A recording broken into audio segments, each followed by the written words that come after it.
கர்த்தருடைய பரிசுத்த நாமத்திற்கு மகிமை உண்டாவதாக. இன்றைய வேத வசனம் ரோமர் 15:6. பொறுமையும் ஆறுதலையும் அளிக்கும் தேவன் கிறிஸ்து இயேசுவினுடைய மாதிரியின்படியே நீங்கள் ஏக சிந்தையுள்ளவர்களாய் இருக்கும்படி உங்களுக்கு அனுக்கிரகம் செய்வாராக. நம்முடைய வாழ்க்கையில் நெருக்கம், போராட்டம் போன்ற அநேக பிரச்சனைகளினால் பொறுமையும் ஆறுதலையும் இழந்து தவிக்கிறோம். நாம் ஏக சிந்தையுள்ளவர்களாய் இருக்கும்படி பவுல் ஜெபிக்கிறார். ஏக சிந்தையுள்ளவர்களாய் இருக்க வேண்டுமானால் நாம் தாழ்மையாக இருக்க வேண்டும். நாம் ஒரே மனமுள்ளவர்களாக இருக்க வேண்டும். கிறிஸ்து இயேசுவுக்குள் மட்டுமே நாம் ஏக சிந்தையுள்ளவர்களாக இருக்க முடியும். கிறிஸ்துவிலே நிலைத்திருந்தால் மட்டுமே நாம் ஏக சிந்தையுள்ளவர்களாக இருக்க முடியும்.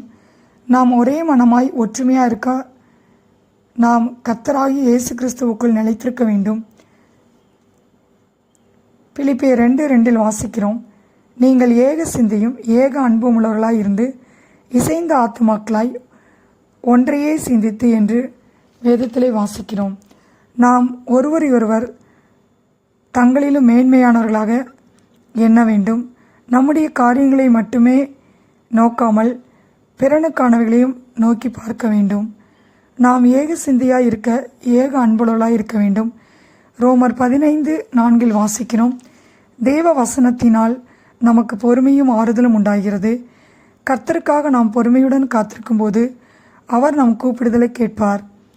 லூக்கா 9:41 வாசிக்கிறோம், விசுவாசம் இல்லாத மாறுபாடான சந்ததியே, எதுவரைக்கும் நான் உங்களோடு இருந்து உங்களிடத்தில் பொறுமையாக இருப்பேன் என்று இயேசு சொல்லுகிறார்.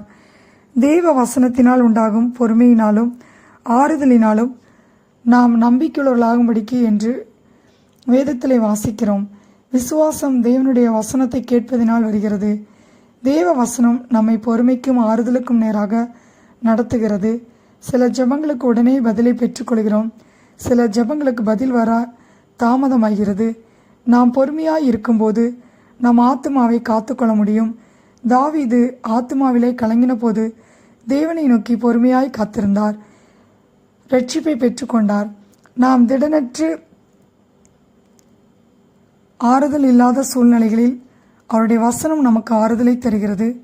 தாவீதுக்கு திடனற்ற சூழ்நிலை வந்தபோது தாவீது தன் தேவனாய கர்த்தருக்குள்ளே தன்னை திடப்படுத்தி கொண்டான்.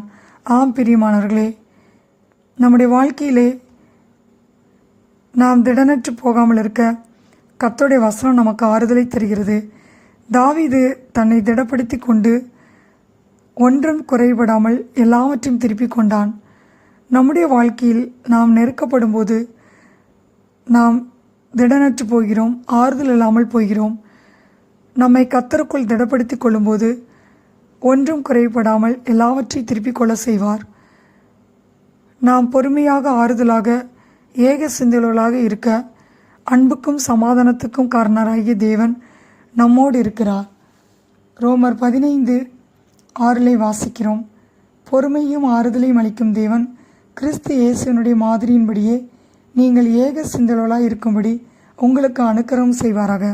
கர்த்தர் தாமே இந்த வார்த்தையை ஆசீர்வதிப்பாராக. ஆமென்.